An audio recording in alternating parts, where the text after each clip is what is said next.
Bom, recentemente, foi no dia 24, no dia 23, a gente falou aqui para você a respeito de um ano do conflito entre a Rússia e a Ucrânia e os desdobramentos de lá para cá se agravaram. As notícias são díspares.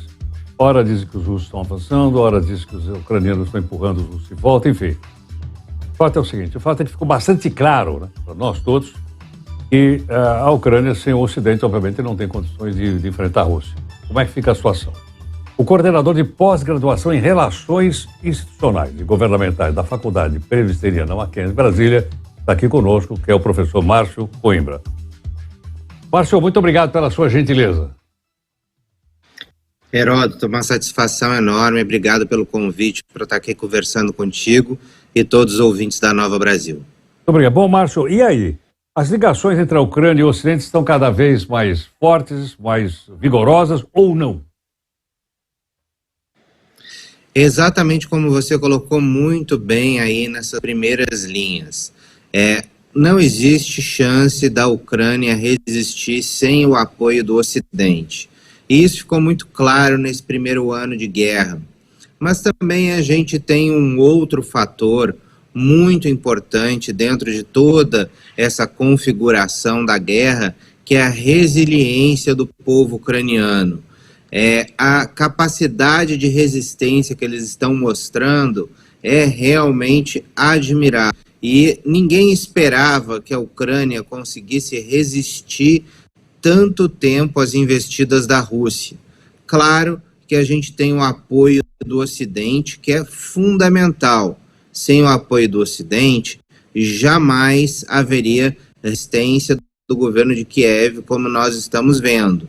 Mas a resiliência, a força, a determinação dos ucranianos em não desistir, em não entregar o seu território, também tem sido fundamental nesse primeiro ano de guerra. E ninguém imaginava que Kiev resistiria tanto tempo assim. Os cálculos que existiam nos primeiros dias do conflito em quanto tempo a Rússia tomaria a Ucrânia. E hoje não existe isso, né? A gente viu que existiu um erro de cálculo da Rússia em relação à invasão da Ucrânia, que não esperava uma resistência desse tamanho e não esperava também o engajamento do Ocidente da forma como vem acontecendo.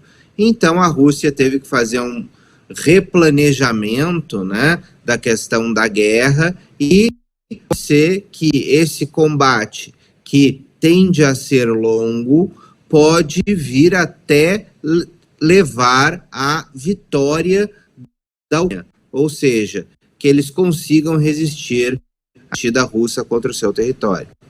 Agora, professor Márcio, falando da Rússia, qual é o desgaste que ela sofre na opinião pública mundial? Recentemente teve a reunião do G20. O ministro das Relações Exteriores da Rússia, o Lavrov, fez uma declaração no auditório, né? Que a Rússia não atacou a Ucrânia. Houve um riso geral no auditório. Quer dizer, isso mexe com a credibilidade do país, com a sua imagem externa? Mexe muito, Heródoto, com a imagem externa da Rússia. E mais do que isso, mexe também com a imagem da Rússia perante o seu próprio povo. Recentemente eu estive na Sérvia e estava fazendo o check-in no hotel e um russo na minha frente não estava conseguindo fazer o check-in porque as bandeiras de cartão de crédito que tem não é nenhuma das grandes bandeiras de cartão de crédito que a gente usa no mundo. São internas da Rússia. E aí ele falou, muito obrigado, Putin, irritado com a situação.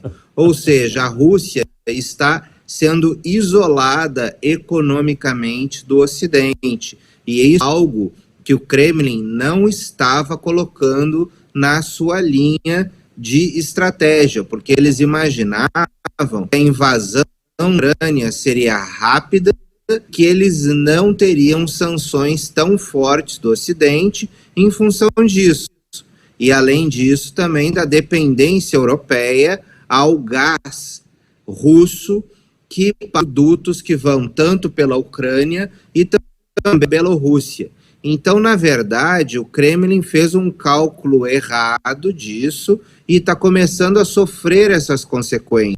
Tanto os russos no exterior, que o país está com a sua imagem completamente arranhada, e também os próprios russos que viajam ao exterior estão sentindo isso. E os russos dentro da Rússia também percebem o isolamento econômico do seu país. Um país que vinha se integrando muito forte na comunidade internacional, inclusive com a Copa do Mundo, que foi um sucesso por lá, outros eventos esportivos em Sochi, como, por exemplo, tem a corrida de Fórmula 1, que também foi suspensa. Tudo isso foi por água abaixo diante dessa invasão desastrada da Ucrânia pelo governo Putin. E está colocando a Rússia numa situação de isolamento internacional, ao mesmo tempo que a sua população também permanece isolada, e aqueles que conseguem viajar ao exterior também se sentem afetados por todas as medidas restritivas que a Rússia vem recebendo em função da ilegalidade da invasão do país soberano nas suas fronteiras, que é a Ucrânia. Professor Márcio, mas tem oposição interna? Tem partido de oposição? Tem liberdade de expressão para criticar o governo ou não? Não, não existe liberdade de expressão lá dentro da Rússia. A gente tem visto os poucos opositores da Rússia sendo ou presos ou morrendo misteriosamente, despencando de prédios. Realmente são assim, pessoas despencam de 10, 8 andares e acabam falecendo.